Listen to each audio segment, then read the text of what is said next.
Natural hair colour కోసం చూస్తున్నారా? అయితే Anoos henna and black expert వాడండి. నమస్కారం. మాఘపురాణం రెండో భాగంలోకి వచ్చాం. మొదటి భాగంలో శివపార్వతుల సంవాదం, అంటే వాళ్ళిద్దరూ మాట్లాడుకుంటున్నారు.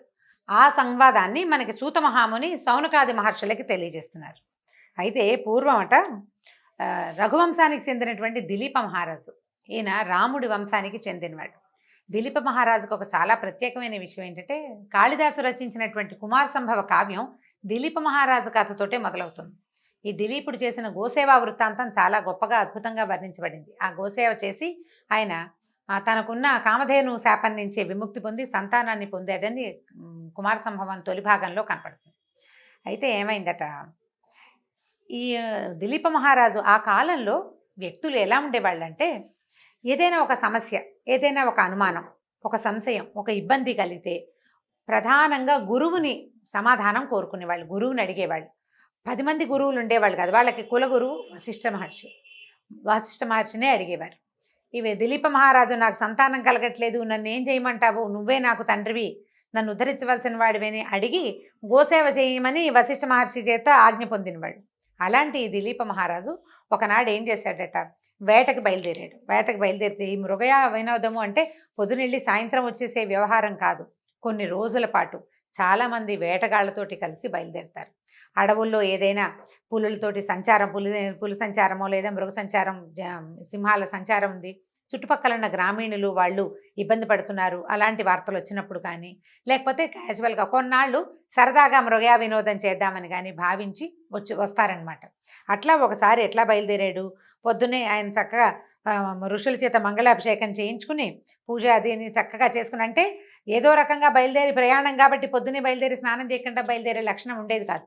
మంచి ముహూర్తం చూసుకుని వెళ్ళిన పని అవుతుందని, మనకి శుభలక్షణంగా ఉన్న, అంటే ముహూర్తం చూడడము, తర్వాత ఏమో శకునాలు చూడడము, అన్ని ప్లాన్డ్గా చూసుకునే బయలుదేరేవాళ్ళు. అట్లా ఒకనాడు మృగయా వినోదార్థం చాలా సామాగ్రిని తీసుకుని బయలుదేరాడట. చక్కగా కాళ్ళకి పాదరక్షలు, నెత్తికి తలపాగా, ఈ తాడు, ఈ ధనుస్సు బాణం వేసేటప్పుడు చేతులకు తగలకుండా కవచాలు, ధనుర్బాణాలు అన్నీ ధరించి చాలామంది సైనికులు వెంటరాగా ఒక అడవిలోకి వెళ్ళాడు. అయితే ఈ వెళ్ళి ఎన్నో చిన్న పొన్న తటాకాలని, చెరువుల్ని దాటి లోపలికి వెళ్ళిపోయాడనమాట. ఒక మృగాన్ని అనుసరిస్తూ ఇక వెళ్ళి ఎక్కడికో ఎంత దూరమో వెళ్ళిపోయిన తర్వాత ఏమైందట, అసలు ఆ అడవి ఎంత దట్టంగా అయిపోయిందంటే, పెద్ద పెద్ద చెట్లు, అక్కడక్కడ లోపల ఆ చెట్ల తాలూకు గాలి అక్కడక్కడే తిరుగుతుందట, బయటికి వెళ్ళకుండా. బయట గాలి లేదు, లోపలికి వెళ్తే గాలి వస్తుందన్నమాట. పాములు విడిచినటువంటి కుబుసాలు, తర్వాత మరణించిన జంతువులు, అంటే సింహాలు పులులు చంపేస్తే వాటి అవశేషాలు, అదంతా భయంకరంగా ఉంది. అలాంటి లోపలికి ప్రవేశించేశాడు. అయితే ఆయన ఒక పెద్ద సింహాన్ని చూసి కొట్టదలుచుకున్నాడు. ఆ సింహాన్ని మొత్తాన్ని పట్టుకున్నాడు. కొంత దూరం వెళ్ళేసరికి ఆ సింహం ఒక చెరువు వైపు ఆయన్ని లీడ్ చేసి పారిపోయింది. అప్పటికి మధ్యాహ్నం అయిపోయి ఆయనకి దాహం వేసేస్తుంది బాగా. ఒక పెద్ద చెరువు ఉందట అక్కడ, చాలా బాగుందట, ఎంత అత్యద్భుతమైన సరోవరము. దాన్ని చూసేసరికల్లా ఆయన ఏమనుకున్నాడు, వెనకాల వచ్చిన సైనికులు కూడా కొంతమంది దగ్గరలోనే ఉన్నారు. సరే, ఆ నీళ్ళని చూసి మంచినీళ్ళు తాగేద్దాం అనిపించేసింది, ఇంకేం పని చేయ బుద్ధి కాలేదు. సరే ఏమనుకున్నారు, తెచ్చిన ఆహారాన్ని, ఆల్రెడీ కొట్టిన లేళ్లని, వాటిని ఒక నెగ్గళ్ళు అవి మండించి వాటిని ఆహారంగా పచనం చేయించుకున్నారు. చెరువులోకి దిగి హాయిగా మంచినీళ్ళు తాగి ఈతలు కొట్టి రిలాక్స్ అయ్యారనమాట. సంతోషంగా సాయంకాలం దాకా ఉన్నారు. చీకటి పడే వేళకి అక్కడికి పందులు సమూహంగా వస్తాయట. ఆ పందులు ఈ అడవిలో నుంచి చుట్టుపక్కల ఉన్న ఊళ్ళల్లో పడుతున్నాయన్నమాట. వాటిని కొట్టడమే వీళ్ళ ఉద్దేశం. ఏం చేశారు, రాత్రి చుట్టుపక్కల ఉన్న మొత్తం అన్ని చెట్ల మీద ధనుసులు సంధించి సిద్ధంగా ఉన్నారు. ఉండేసరికల్లా తెల్లవారుజామున పెద్ద అడవి పందుల సమూహం వచ్చింది. ఈయన ఏం చేశాడు, మిగిలిన తనతో పాటు ఉన్నటువంటి సైనికులంతా ధనుసులు రెడీగా పెట్టుకున్నారు. రావటం ఏమిటి, మొత్తం సమూహాన్ని, వరాహ సమూహాన్ని కొట్టేశారు. అన్నీ పడిపోయింది. కోలాహలంగా రాజు, సైనికులు అందరూ కిందకి దిగేశారు. హాయిగా మంచినీళ్ళు తాగి పొద్దున్నే, అంటే తెల్లవారుజామున అనమాట, సూర్యోదయం కాల, ఈ చంపినటువంటి జంతువులన్నింటినీ తమ దగ్గర ఉన్నటువంటి రథాల్లో, వాట్లల్లో, బళ్ళల్లో వేసేసుకుని బయలుదేరేసరికల్లా ఏమైంది, ఇలా నడిచి వెళ్తుంటే వాళ్ళు కొంచెం ముందుకు వెళ్ళేసరికల్లా ఒక తాపసి, ఒక ఆయన నడిచొస్తూ కనపడ్డాడట. ఆనాటి రాజుల ప్రవర్తన ఏంటంటే, ఆయన గుర్రం దిగి తాపసికి మార్గం ఇవ్వాలి. అంటే ఆయన పక్కకి తప్పుకుని వెళ్ళడు, మొత్తం గుర్రాలన్నీ ఒక లైన్గా చేసి దారంతా తపస్సు చేసుకునే వాడికి వదిలిపెట్టాలన్నమాట. ఆయన గుర్రం దిగేసి ఏం చేశాడు, తల దించుకుని ఆయనకి నమస్కారం చేశాడు. చేసేసరికల్లా ఆయన వృత్తహారీతుడట, శంఖచక్రాలతో శోభిస్తున్నాడని రాస్తారు. శంఖచక్రాలతో అంటే పట్టుకుని శంఖచక్రాలు కాదు, భుజాల మీద శంఖచక్రాలు ఉన్నాయి. వైష్ణవ సమాశ్రయణం అయినవాడనమాట ఆయన. భుజాల మీద శంఖచక్రాలు ఉన్నాయి. శుష్కించి బాగా తపస్సు వల్ల సన్నగా చిక్కిపోయి ఉన్నాడు ఆయన. అయితే ఆయన్ని చూసి నమస్కారం చేశాడు. గుర్రం దిగేసి దారిచ్చి పక్కకు నిలబడి నమస్కారం చేసేసరికల్లా ఆయన అడిగాడనమాట, అయ్యా మాఘమాసం సూర్యోదయం కాబోతోంది, స్నానం చేయకుండా చెరువు పక్క నుంచి వెళ్ళిపోతున్నావేమిటి రాజా నువ్వు అని అడిగాడు. అడిగేసరికల్లా ఇతను ఆశ్చర్యపోయాడు. ప్రాతస్నానం చేయకుండా ఎందుకు వెళ్తున్నావు నువ్వు అని అడిగేసరికల్లా ఏమన్నాడు రాజు, అయ్యా నాకు మాఘస్నాన ఫలితం తెలియదండి, దాన్ని విశదంగా చెప్పండి తెలుసుకుంటానన్నాడు.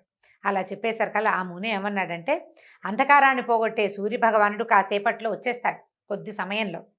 కాబట్టి ఇప్పుడు మనం స్నానం చేసే సమయం, ఈ కథలు కాలక్షేపాలు చేయొద్దు, ముందు నీ ఒంటి మీద ఉన్న కవచాలు అవి పక్కకు పెట్టి వినియుతుడవై సుస్నాతుడవి కమ్ము అన్నాడంటే వినయంతో స్నానం చేయమన్నాడు అనమాట. స్నానం చేసిరా, తర్వాత నువ్వు సంధ్యావందనాదులు ముగించుకుని నువ్వు ఇంటికి వెళ్ళిపో. తర్వాత మీ కులగురువైనటువంటి వశిష్ఠ మహామునిని అడిగి ఈ విషయం తెలుసుకో, మాఘస్నానం తాలూకు ప్రత్యేకతను గురించి తెలుసుకోమని చెప్పి ఏం చేశాడు, తాను నిశ్శబ్దంగా స్నానం చేయడానికి వెళ్ళిపోయాడు.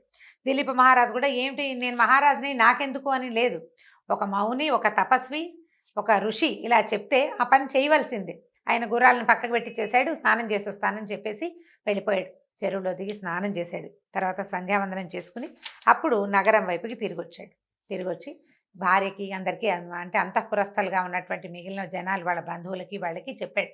ఒక ముని ఎదురుపడ్డాడు, ఆయన ప్రాతస్నానం చేయమన్నాడు, మాఘస్నానం చాలా విశేషమైందిట, అది తెలుసుకోవాలి మనం అని చెప్పి మిగిలిన పొద్దుటి ప్రాతకాల విధులన్నీ పరిసమాప్తి చేసుకున్న తర్వాత ఒక తెల్లని గుర్రాలు కట్టినటువంటి ఓ రథం మీద ఎక్కి ఏం చేశాడు, సర్వాలంకార శోభితుడై భార్య ద్వితీయుడే అంటే భార్యతో కలిసి వశిష్ఠ మహర్షి ఆశ్రమానికి బయలుదేరాడు. ఈ విషయం తెలుసుకోవడానికి అనమాట.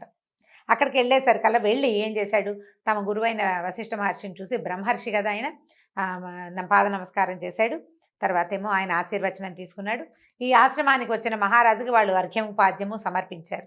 అవి తీసుకున్నాక అప్పుడు వశిష్ఠ మహర్షిని సంతోషపెట్టేలాగా ఈ రాజు ఏమన్నాడంటే, నేను ఇలా మృగయ వినోదిని వెళ్ళాను, అక్కడ ఒక మహాముని కనపడ్డాడు, నన్ను మాఘమాసం ప్రాతస్నానం చేయవలసిందే అని స్నానం చేయమన్నాడు, ఆ విధి విధానాల గురించి దాని యొక్క విశేషాల గురించి నిన్ను అడిగి తెలుసుకోమన్నాడు, అందుకని నేను నిన్ను అడుగుదాం అనుకున్నాను. ఆచారాలు, ధర్మనీతి, రాజధర్మాలు ఎన్నో విన్నాను నీ దగ్గర, చాతుర్వర్ణ్యాల వాళ్ళు ఎలాంటి ఆచార వ్యవహారాలు చేయాలి, ఆశ్రమ క్రియలు ఎలా చేయాలి, దానం ఎలా చేయాలి, విష్ణు భగవానుడిని ఎలా ఆరాధించాలి, అవన్నీ కూడా నేను నీ దగ్గరే తెలుసుకున్నాను. కాబట్టి ఈ మాఘస్నాన ఫలితాన్ని కూడా నువ్వు నాకు తెలియజేయమని చాలా వినయంతో శ్రద్ధతోటి దిలీప మహారాజు వశిష్ఠ మహర్షిని అడిగాడట. అడిగితే అప్పుడు ఏం చెప్పాడంటే, నువ్వు ముల్లోకాలకి కళ్యాణకారకమైనది, అందరికీ హితకారి, వనవాసులకి, ఋషులకి, మునిపుంగవుల్ని కూడా నిర్మల చిత్తులుగా చేయగలిగేటువంటి మంచి ప్రశ్నని అడిగావు. ఏ వ్యక్తి అయినా గోవు, భూమి, తిలలు, వస్త్రము, సువర్ణము, ధాన్యము మొదలైన వస్తువులు దానం చేయకుండానే స్వర్గానికి వెళ్ళిపోవాలనుకుంటున్నాడు అనుకో, వాడు మాఘస్నానం చేయాలి. అంటే చూడండి, స్వర్గం ప్రాప్తించాలంటే మన శాస్త్రాల్లో ఏం చెప్పబడింది, గోవు, భూమి, తిలలు అంటే నువ్వులు, వస్త్రాలు, సువర్ణం అంటే బంగారము, ధాన్యము దానం చేసిన వాళ్ళకి స్వర్గవాస ఫలితం లభిస్తుంది. అవి ఏవి చేయకుండానే స్వర్గవాసం కోరుకునేవాడు మాఘమాసంలో తీర్థస్నానం చేయాలని చెప్పాడు. తర్వాత కష్టపడి కృచ్ఛ్రము, చాంద్రాయణము అలాంటి వ్రతాలు ఉన్నాయి బోల్డ్ అని. చాంద్రాయణ వ్రతము అంటే చంద్రుడితో పాటు ఆహారాన్ని పెంచుతాం, చంద్రుడితో పాటు తగ్గించేస్తాము. కృచ్ఛ్రం అంటే పూర్తిగా శుష్కించిపోవటం. పౌర్ణమి నాడు ఒక ముద్ద తింటాం, మళ్ళీ పౌర్ణమికి రెండో ముద్ద తింటాం, అలాంటివి కూడా ఉంటాయి. అలాంటి వ్రతాలు వాటితోటి శుష్కించిపోతారు వాళ్ళు. అవి కూడా స్వర్గప్రాప్తికి కారణాలట. అవి కూడా చేయక్కర్లేదు. అవి చేయకుండానే మాఘమాసంలో నిత్యం ప్రాతకాల స్నానం కనుక చేస్తే ఆ ఫలితం లభిస్తుంది, స్వర్గవాసం లభిస్తుందట. వైశాఖంలో హోమము, దానములు, కార్తీక మాసంలో తపము, పూజాదులు అంటే దీపాదులు అన్నమాట. మాఘమాసంలో తపము, దానము, స్నానము, ఈ మూడు విశేషాలు.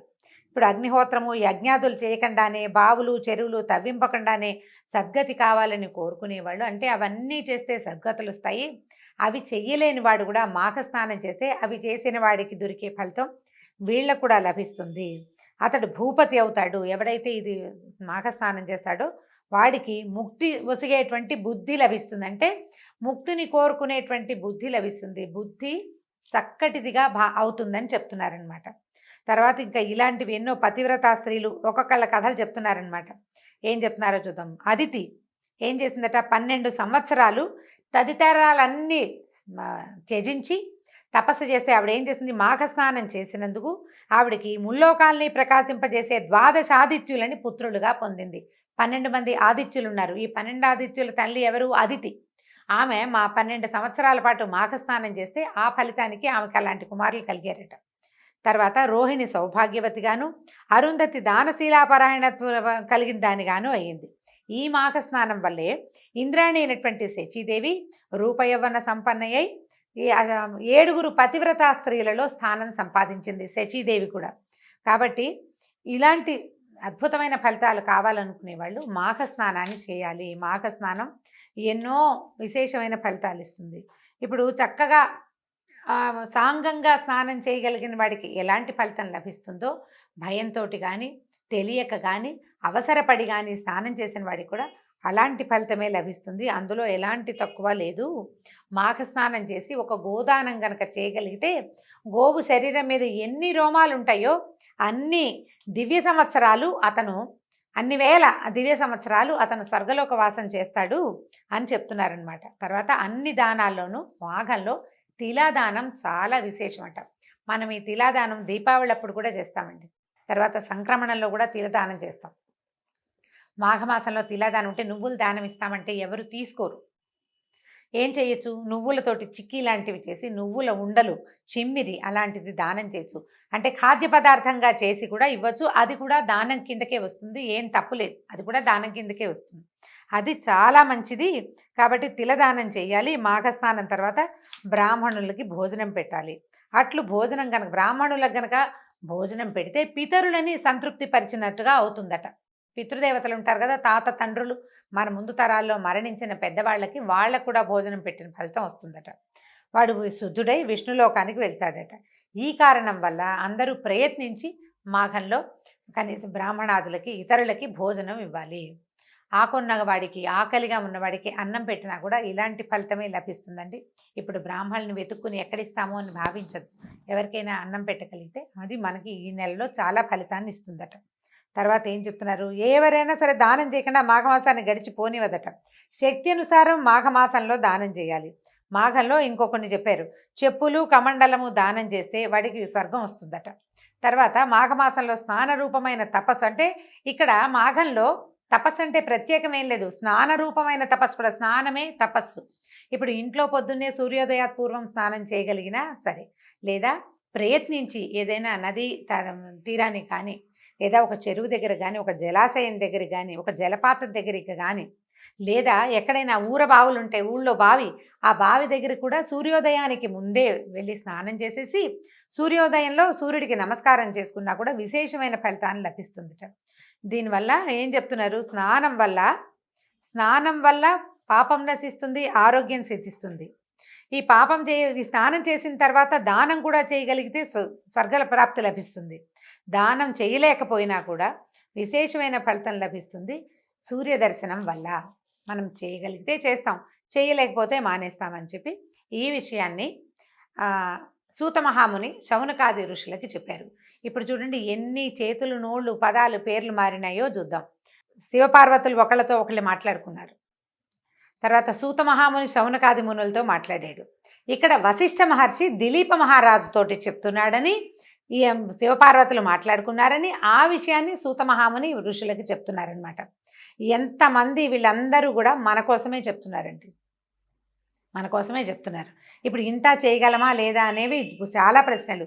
చేయగలిగినంత ప్రయత్నం చేసి సూర్యోదయాత్ పూర్వమే పిల్లల్ని కూడా నిద్రలేపి స్నానం చేయించేసేయచ్చు. ఈ సీజన్ ఏంటంటే కొన్ని చోట్ల కొన్ని ప్రాంతాల్లో చలిగా ఉంటుంది, కానీ అన్ని ప్రాంతాల్లోనూ చలి లేదు, కొంత తక్కువగా ఉంటుంది, చలి తగ్గిపోతుంది.